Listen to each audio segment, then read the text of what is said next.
Thank you for allowing me to discuss the role of direct reduction in the gradual transition to CO2-free steelmaking. The mitigation of greenhouse gas emissions is obviously becoming critical to the steel industry. We will look at a stepwise approach to CO2 neutral steelmaking, starting with HBI and the blast furnace BOF route, then on to DR carbon capture, DR with hydrogen mixed with natural gas, and finally, direct reduction to 100% hydrogen. First, I'd like to tell you a little bit about Midrex. We're a professional family that cares about our clients, our teammates, and our community. Midrex is wholly owned by Kobe Steel of Japan. We provide environmentally friendly solutions to the steel industry with a focus on direct reduction. So what's the problem? The steel industry accounts for 7 to 9% of global CO2 emissions. The Midrex process, paired with an electric arc furnace, has the lowest CO2 emissions of any ore-based steelmaking route today, with options to lower those emissions even further. However, the EAF route only accounts for approximately 30% of the 1.9 billion tons of crude steel that was produced globally last year. While trends do show movement away from the BF-BOF route, there's simply not enough scrap or DRI available today to completely replace that capacity with EAF capacity. Therefore, new technologies will be required to achieve global decarbonization targets. The cost of change will be significant. Some estimate global investment required to transition our industry could exceed $1 trillion. It's a global problem for sure. This graph illustrates the approximate CO2 emissions from various steelmaking routes.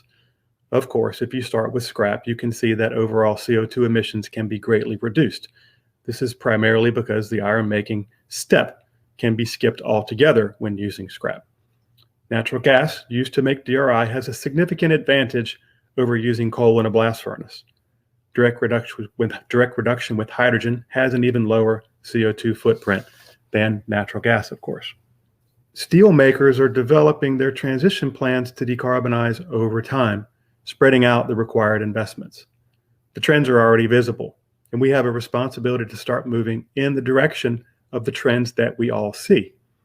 It will be increasingly difficult for integrated steel makers to continue investing in older technologies that have limited opportunities to reduce CO2 emissions.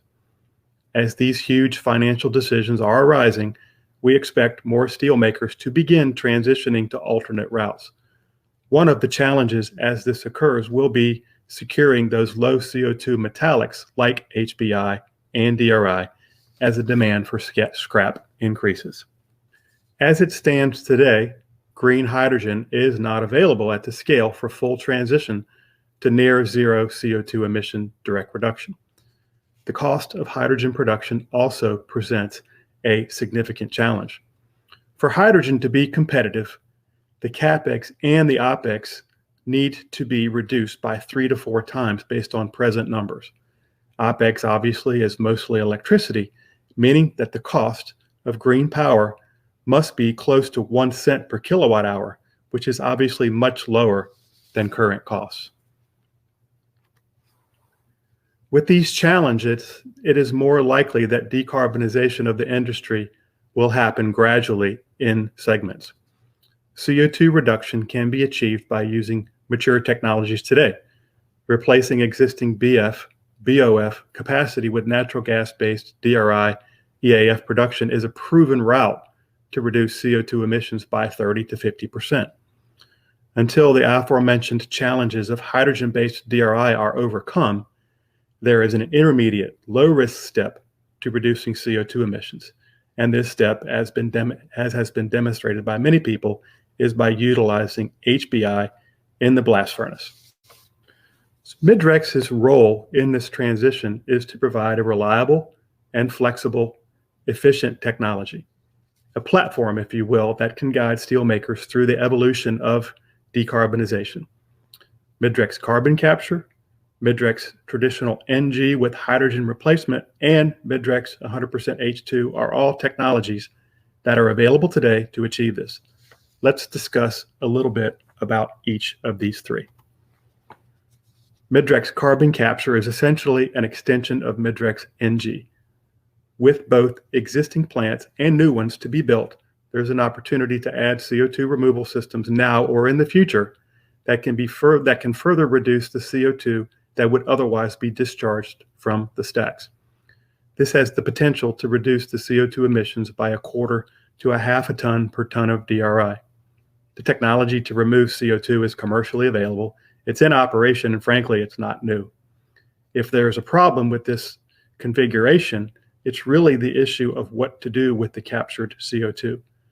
Depending on the location from which the CO2 is captured, a standard 2 million ton plant, as an example, could produce between 500,000 and 1 million tons per year of CO2.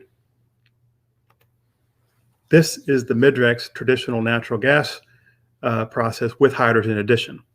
It builds upon our proven technology that has been operated commercially already with up to 75% hydrogen, which was produced from natural gas. The key to this is that this process can be easily adapted to replace the natural gas with hydrogen over time.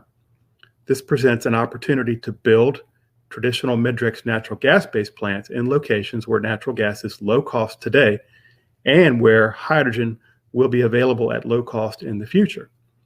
If we do that, realizing that these plants typically operate for more than 40 years, we can imagine how to save CO2 now and how to further reduce the CO2 footprint in the future.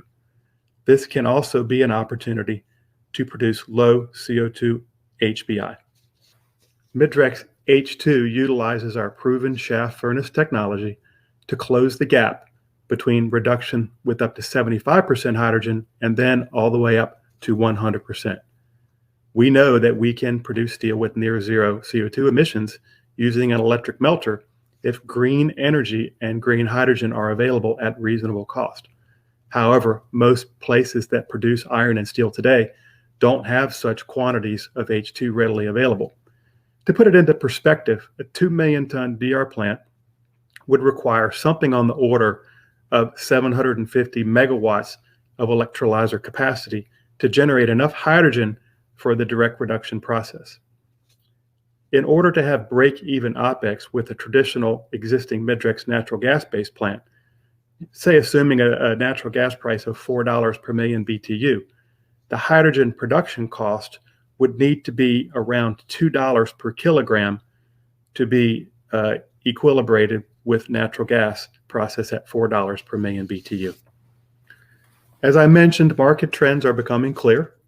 The industry is moving towards decarbonization, and it is reflected in some of the recent projects at Midrex.